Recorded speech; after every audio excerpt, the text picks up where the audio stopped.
श्री भगवान दूसरा जो अहिंसा के साथ जो हमें गांधीवादी हमारे पूर्व बहुत बदलाव की अजेंडा में वो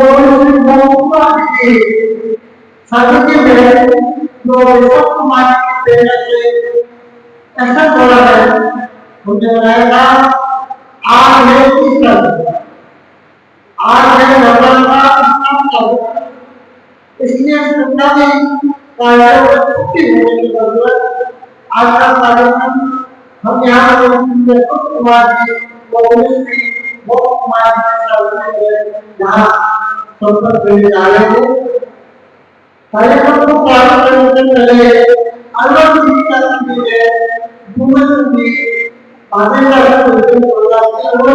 हफ्ते के आर्थिक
संयम हमारा जीवन संयम जैसा आपको मालूम है तब एक अनोखी हमारे पूरा अगला बात है आपको परिवार वहाँ हुकुम करता है कि आप उसको आगे हैं ले कुछ परिवार के लोग के संदर्भ में करता हूँ अगर आपका जीवन के लिए अगर के कुछ गाने हैं निज पर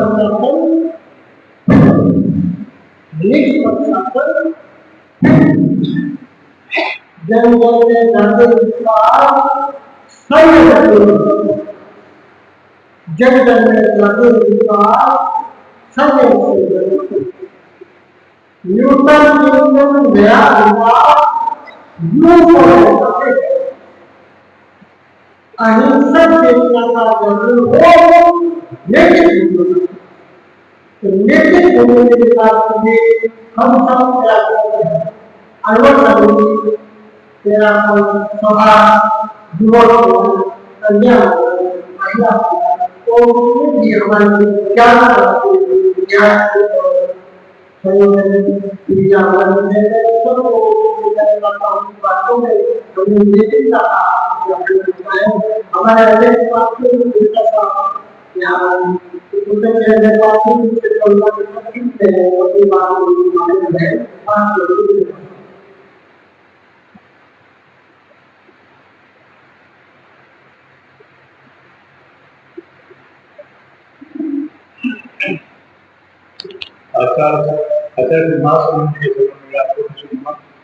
यहाँ विराजित माने एवं धर्म प्रेमी बंधुओं ये सभी को अनुज समिति आपका हार्दिक स्वागत एवं अभिनंदन है। आज अनुज बोलकर तीसरा दिवस अनुज प्रेरणा दिवस इसी भवन में मना रहे। कल हमने अहिंसा दिवस ऐसे बोला मनाया और अनुज 1 मार्च 1950 को राजस्थान के कुल्लू जिला सरदार शहर कस्बे से अणुवत आंदोलन का प्रारंभ तेरापन जैन संघ के आचार्य श्री तुलसी के द्वारा किया गया था। आचार्य तुलसी के अनुसार अणु आंदोलन व्यवहार की शुद्धि, नैतिकता, पूर्णता और शरीर का आंदोलन है।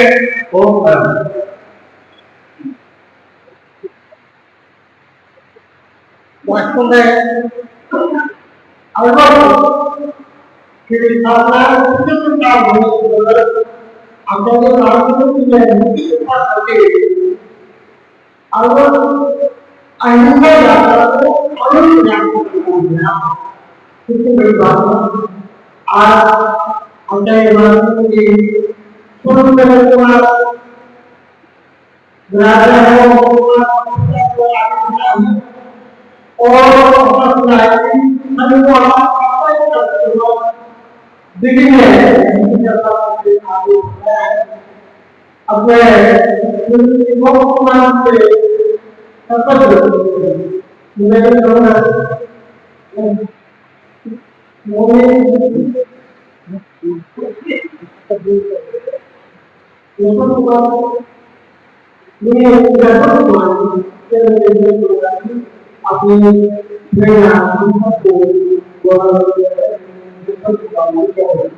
संयम का बीज यहाँ पर होना चाहिए कि पार होना चाहिए यह शब्द मुझना तो सोना चाहिए अंगत है महके मोती तुलसी जगमगती ज्योति अंगत रत्नंगे मोती तुलसी जगमगती ज्योति जीवन भाग्य भारती होना चाहिए कि पावन होना चाहिए यह जग में तो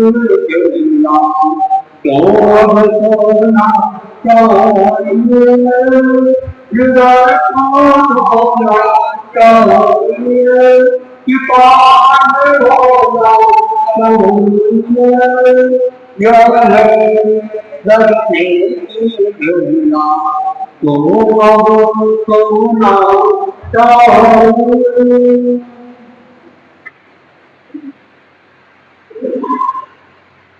अनुगत उद्बोधन का तीसरा दिन और जैसा कि पहले ही बताया गया अनुग्रत प्रेरणा दिवस के रूप में आज का यह दिन आचार्य श्री महास्वामी की सन्निधि में और उनके निर्देशन से संपूर्ण देश में और संभवतया विदेश में भी यह मनाया जा रहा है।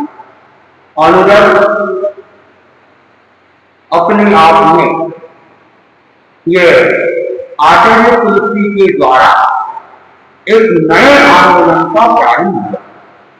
हालांकि युग के अनुरूप नया था, जैसे नया कुछ भी नहीं।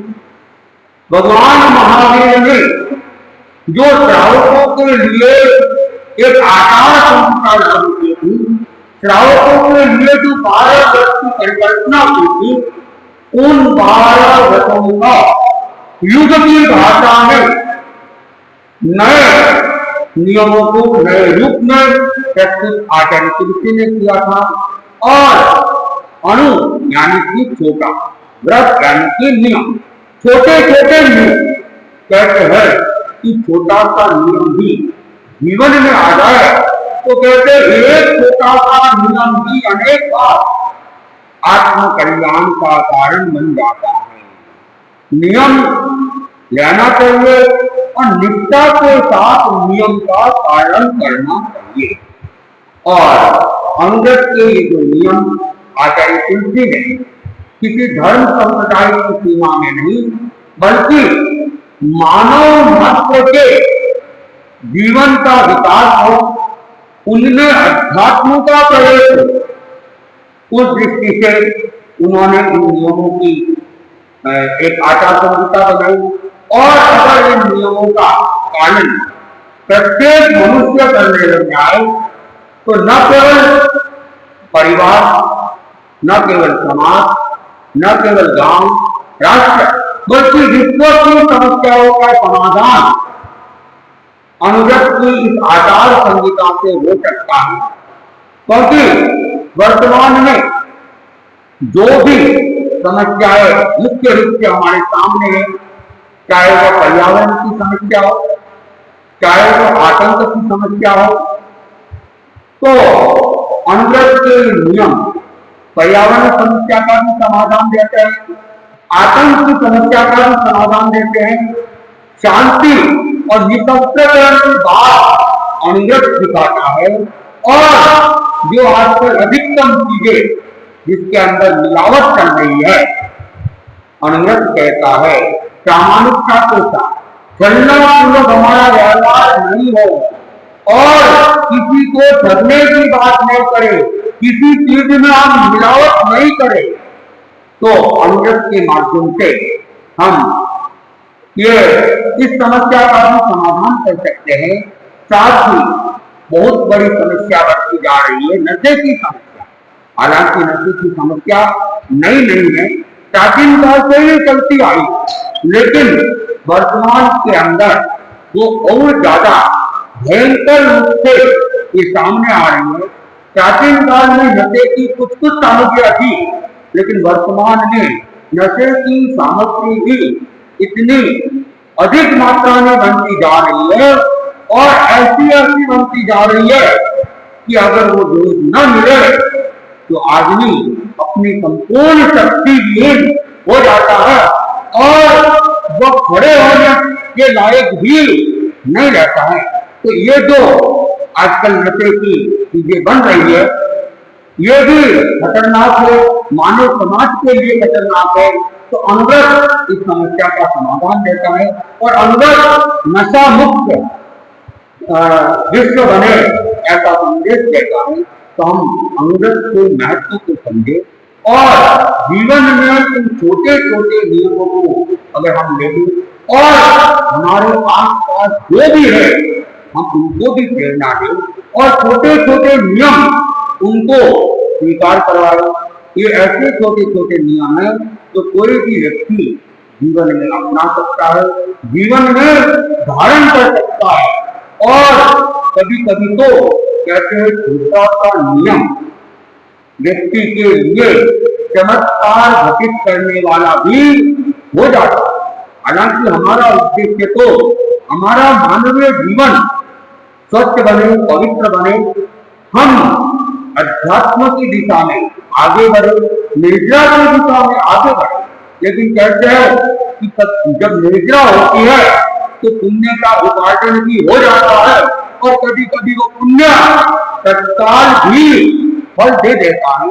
एक छोटी सी घटना है, एक बनिया था और बहुत गरीब था और अपना जो जीवन था वह कुछ छोटी मोटी आजीविका के माध्यम से चलाता था।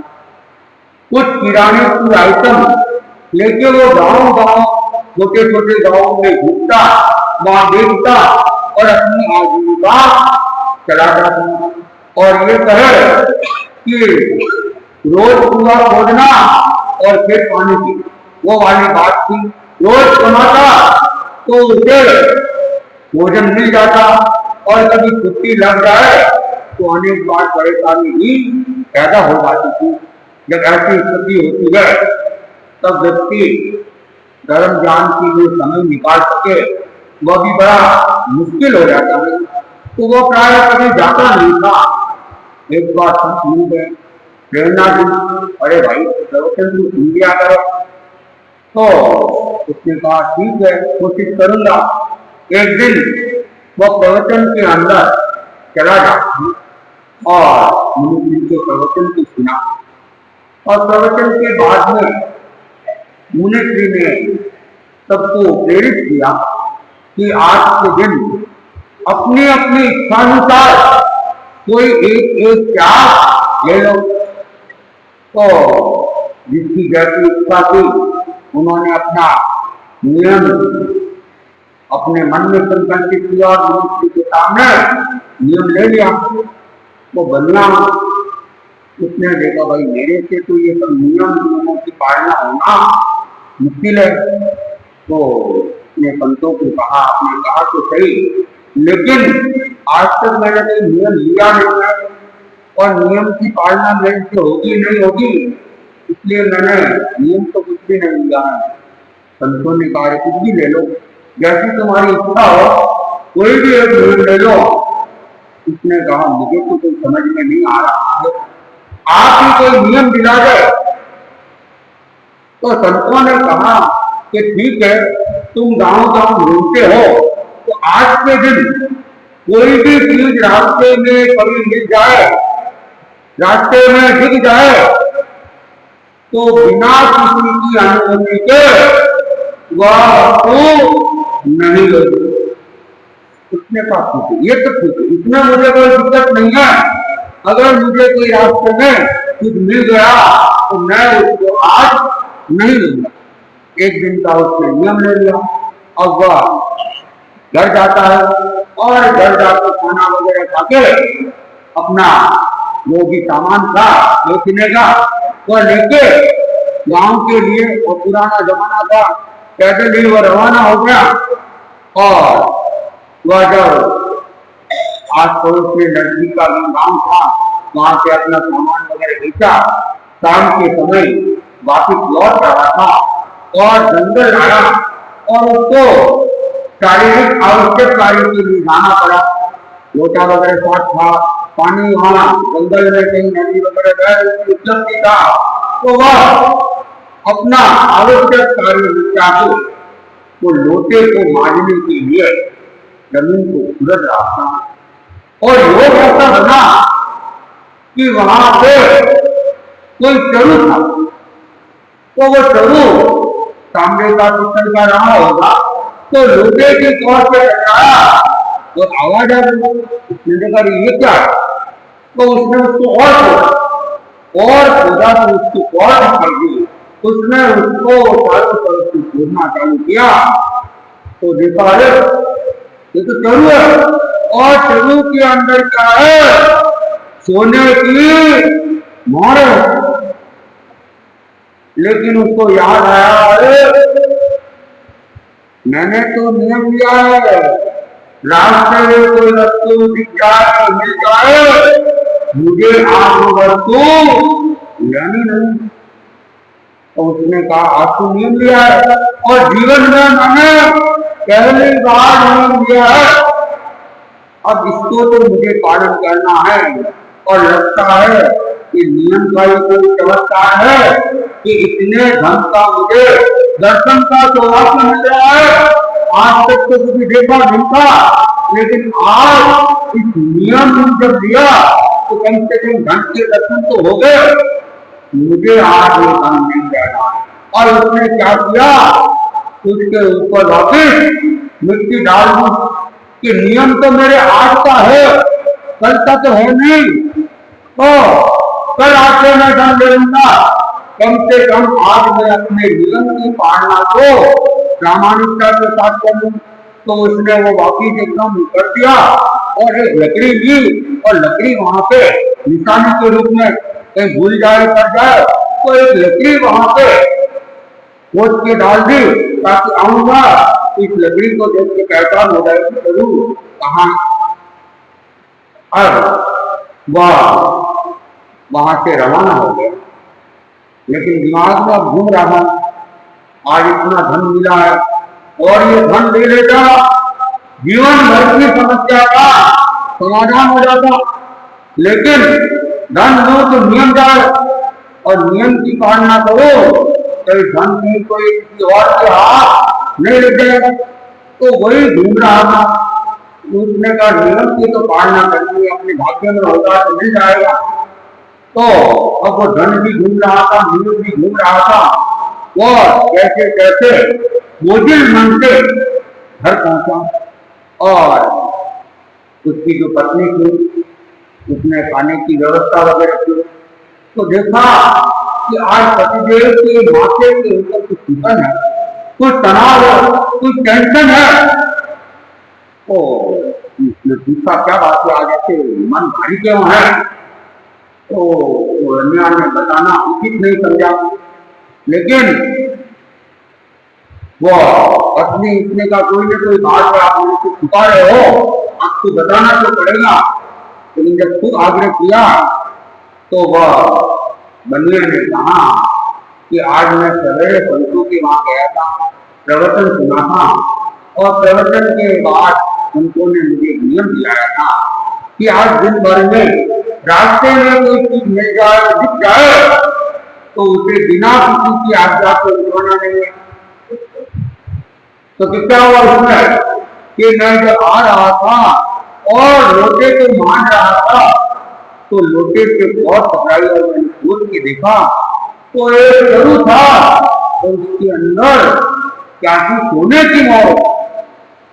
अब हुआ क्या, ये लोग आपस में बातें कर रहे हैं और दो चोर उनके घर पे चोरी करने के लिए आए और वे जब बातों उनकी देखा कि अभी तो ये लोग बातें कर रहे हैं, जग रहे हैं, तो सोचा है उसके बाद में चोरी करेंगे, तो उनकी बातों को ध्यान से सुनने। तो अब वो बता रहा था कि वहां मैंने प्रभु देखा उसने सोने की मोर। पत्नी ने कहा तू तो ले आते ना, अपनी गरीबी दूर हो जाती।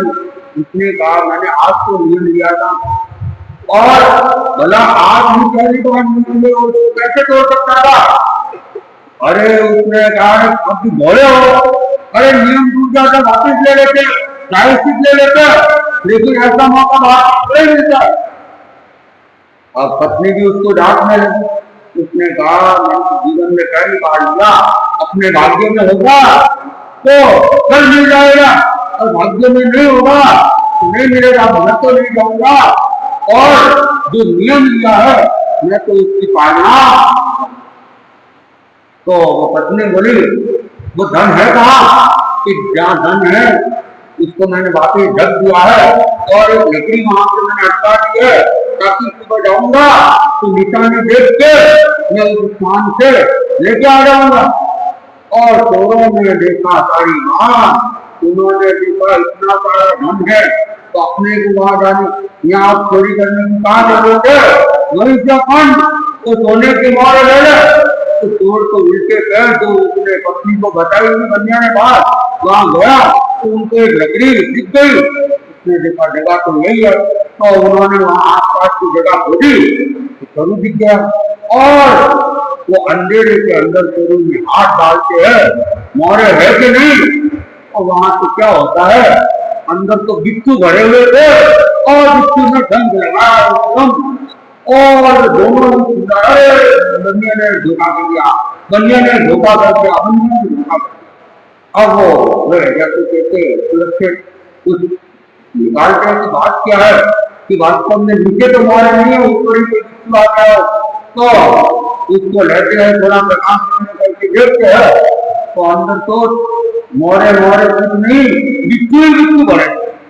और उन्होंने देखा ये बनिया उनको हमारी आने की खबर पड़ गई है और इन्होंने मेरे साथ धोखा किया है तो इसको भी सबक सिखाना चाहिए। तो उन्होंने रास्ता दिया और रास्ते से उस प्रभु को बांधा और उसे भिड़ाओ और उसके घर के झोंपड़े के ऊपर ध्यान कर दिया और ये बिच्छू उनको भी काटे और हमें काटे उनको भी कटवा देते। तो उन दोनों ने वो चरू रास्ते से बांध कर वो लेके कहाँ जाते हैं उस बनिया के वहां और झोपड़े था, झोपड़े के छप्पर के ऊपर वो चरू उन्होंने फेंक दिया कि छप्पर तो कच्चा होगा अंदर गिरेगा और सारे बिच्छू इनके घर के अंदर थे। और ये तो उन्होंने को क्या किया, छप्पर के ऊपर को चरू भारी भरकम फेंका और फेंक के भाग गए और उधर तो छप्पर का घास टूट गया और चरू तो सीधा नीचे। और नीचे क्या होता है फन की आवाज चालू हो जाती है, वो बिट्टू बिट्टू तो गायब और वे मारे जाति सोने रूप में